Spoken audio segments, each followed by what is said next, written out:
this week I wanted to do something a little bit different with our balls. And oh, which brings me to mention, I forgot to tell you, it's time for sports! If you haven't noticed, I really like researching, and in my research, I stumbled on a sports legend and story, and it was so good that I thought I'd make the whole sports segment about nothing but it tonight and share it with you. So everyone, please make some noise and get ready for the first and probably last Major League True Hollywood story. Our story begins in 1989 in Cleveland, Indiana, when the Indians weren't doing so hot, to say the least. We lost our two best players to free agency. We haven't won a pennant in over 35 years. We haven't placed higher than 4th in the last 15. The diehards feeling defeated, even were at a loss of where to turn. I never heard of most of them. Who are these guys? And in an act of desperation, the team even turned to Voodoo, which of course you could imagine pissed off the Christians. You trying to say Jesus Christ can't hit a curveball? And religion did what it always does, successful again, divided and conquered, and ended up spreading more hate and discontent that was there to begin with. Religion wins again. But after a few hours, everybody simmered down, and they decided, we'll put aside this little petty theological debate, and we'll get to the real things that matter here, winning a pennant. So everyone put their differences aside and trudged on, even though some did still harbor some ill feelings. Up your butt, Joe Boo. When even Voodoo couldn't turn things around, the Cleveland Indians did what anyone did back in 1989 before Craigslist. They put a most wanted ad in the newspaper. And that's when the star of our story makes his appearance. Enter Ricky Vaughn, California Penal League veteran and hopeful savior of the Cleveland Indians. He showed up to spring training showing lots of promise and certainly got everyone's attention. However, due to the Just Us system and there's real no desire to rehabilitate anyone, Ricky Vaughn did what any newly released inmate did, went out and made the most of his newly attained freedom while the rest of his teammates were out training hard trying to make Cleveland proud. Ricky's hardcore partying led to a downward spiral of many, many mornings like this, and he even fell as low as sleeping with the team owner who was public enemy #1 because of her own personal disdain for the team. I didn't know who she was. I swear to God.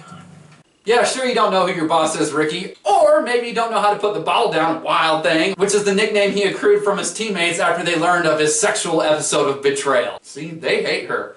Enough was enough one day when Ricky just couldn't find the strike zone. Just a bit outside. He tried the corner and missed. Ball 4.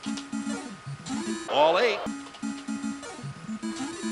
Low, and Vaughn has walked the bases loaded. After 12 straight misses, too much Vagisil on the ball, and a big helping of public humiliation, this happened.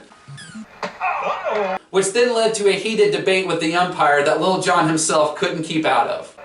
You're gone! What? You're gone! What? You're gone! What? You heard me, you're gone! What?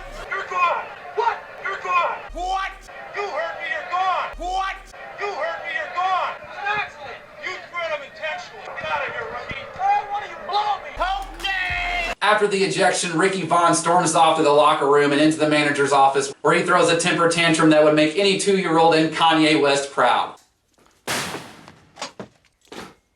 gonna stick it up your ass! No one, including the team manager, had the balls to tell Ricky that he had been fired, so they did what any cowardly lion would do, and they left him a colored John Deere note, which turned out to be completely counterproductive. When he received the note, he went ahead and threw a tantrum that was almost completely identical to the one he threw before.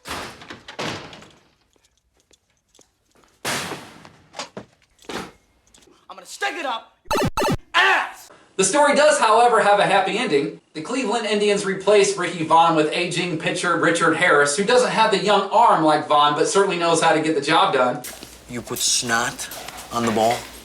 Haven't got an arm like yours. I gotta put anything on it I can find. Feeling overconfident that the ex-con all hopped up on Tiger's blood is now nothing but a regret, Jake Taylor, catcher and leader of the team, says there's only one thing left to do. Win the whole thing. And after that big burst of wisdom, the team puts the pedal to the metal and they win every single game. To take it all against the Yankees in the World Series Game 7 with the greatest moment in sports history behind this. And if this is your first time seeing it, everybody, it is amazing. So I gift, not give, I gift to you the greatest moment in sports history, the bunt heard around the world of 1989. Taylor's pointing again.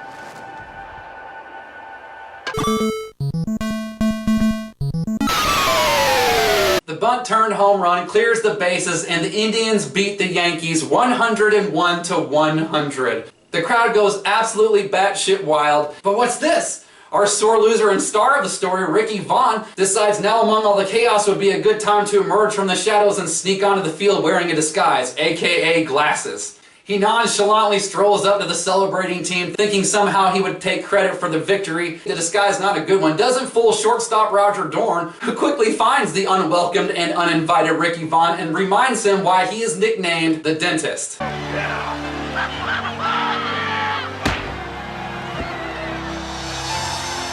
Then one thing leads to another, and like any great story, it ends where it began, with Ricky Wild Thing Vaughn back in the California Penal League, kung fu gripping the soap with only shoulda, couldas, and wouldas to comfort him.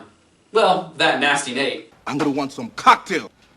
Fruit! So that's it. That's the Major League true story of Ricky Wild Thing Vaughn. I hope you learned a few things, but if you didn't, this is the moral of the story. LT? Don't smoke crack. Bye! Woo!